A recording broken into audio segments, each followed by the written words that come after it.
Welcome to Small Arms Solutions. Today, this is a very interesting video for me because it's not every day that I choose a new everyday carry handgun.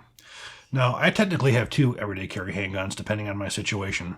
Most of the time, I have in a pocket holster, I have a Sig P320. Now, maybe a year or so ago, maybe a little bit longer, this replaced a Glock 42 380 that I had carried for many, many years. For any number of reasons, this was a much, much better gun than that Glock 42. Carrying 10 rounds of 9mm and being as compact as it was, having laser light combo on here, and having such a small package, this was the one that would go in my pocket every day. However, if there was to come a time where I needed something a little bit more, I was going someplace that I really wasn't too comfortable with, and I wanted something that had a higher capacity. For the last several years, I was carrying a G45 or Glock 45, which was their full-size grip on a 19 frame. Now, over the last probably 3 years, I had reviewed a lot of the Sig P320s.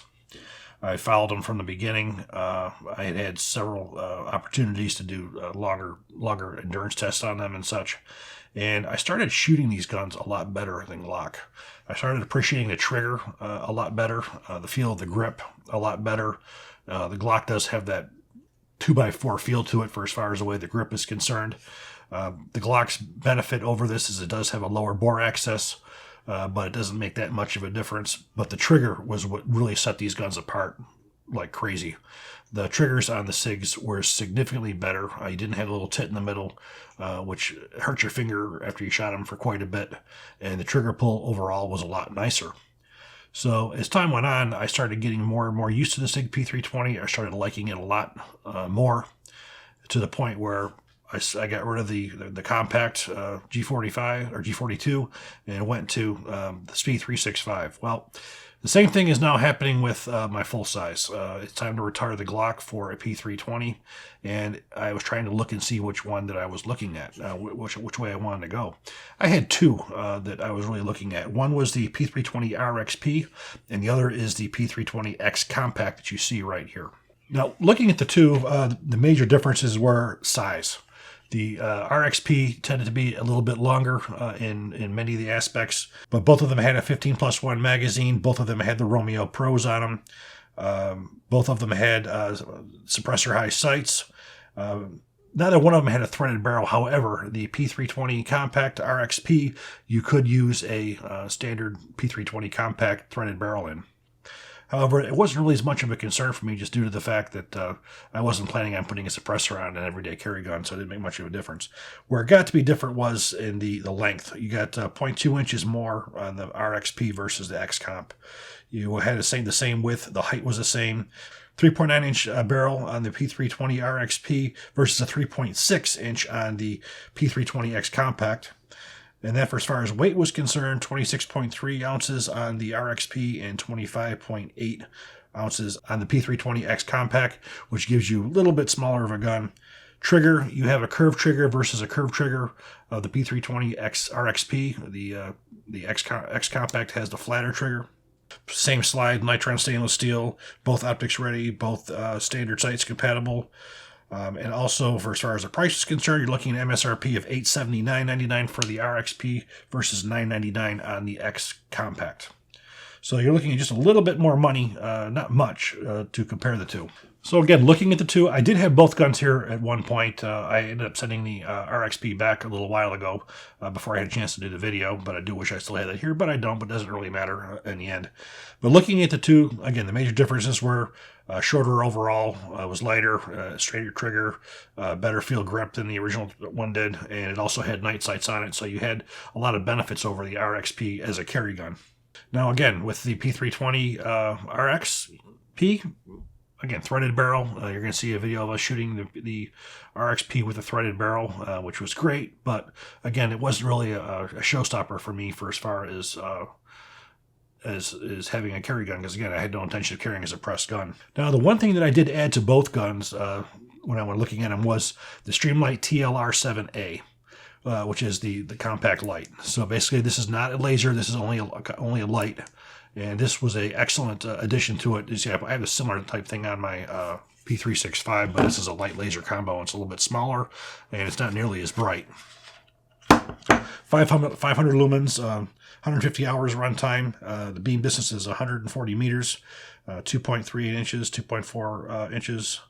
Now, if I say I wanted to go with a P320 RxP and I want to have a threaded barrel, looking at MSRP of $189 for the barrel. The barrel was on loan from Sig as well as was the P320 RxP to do the testing. But again, in the end, it came down to what felt better, what was more easy to conceal. And for me, it wound up being this one. So this was my new carry gun to replace my Glock 45. Now, the magazines held 15 rounds. Now, here's another interesting thing here is the ammunition that I selected.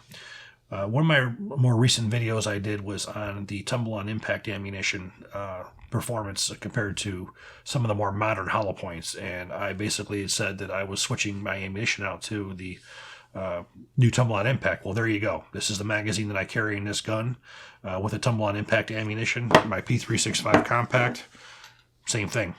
So this is the round that I carry in both guns now. We do have a code you can use on their website. It's SAS, and you can get 10% off of all of their ammunition. This is a cartridge, I believe, a bullet type that I do believe is the best that's available out there. It gives you the best of both worlds for as far as terminal and barrier performance. Again, looking at the FBI protocol, what they call for barrier performance, it well does that, meets that requirement. Yet it does a significantly better terminal performance than any of the other terminal performance ones. The ammunition that we tested this against in that recent video was the Federal Deep Penetrator Hydroshock, which penetrated about the same as the tumble-on impact. We also had the Hornady Critical Duty, which went about the same distance as the Deep Penetrator. Then we had the Monocore, which went maybe a quarter of the distance, only about 4 or 5 inches, opened up and stopped. And then this one went the deepest and had the most disruptive tissue damage. So there was no question in my mind that this was a better way to go, and I would encourage you guys to take a look at the Tumble-On Impact website and take a look at a video that they did with a police department where it shows the barrier testing, which was done professionally. It was done as per FBI protocol, and the police department, they were shocked at the differences and how much better this ammunition performed. So that really took care of it. So then what we're going to do is we're going to go to the range, and we're going to see both the P320 RxP as well as the P320 XCOMPACT.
Again, overall, looking at them, the guns were very, very accurate. Both of them were.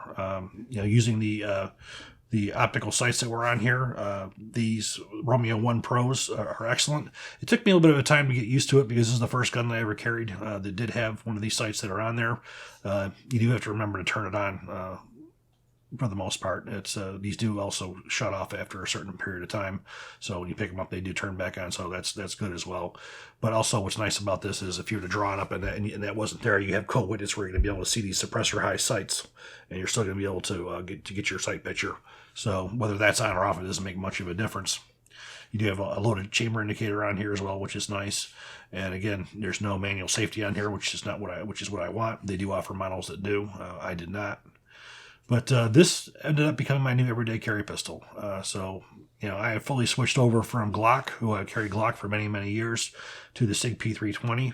And the main reasons were the more I shot the Sig, the more I liked it, the better the gun felt, the more accurate I shot them, and most of all was the improvement in the trigger. Because of that improved trigger, increased my accuracy significantly.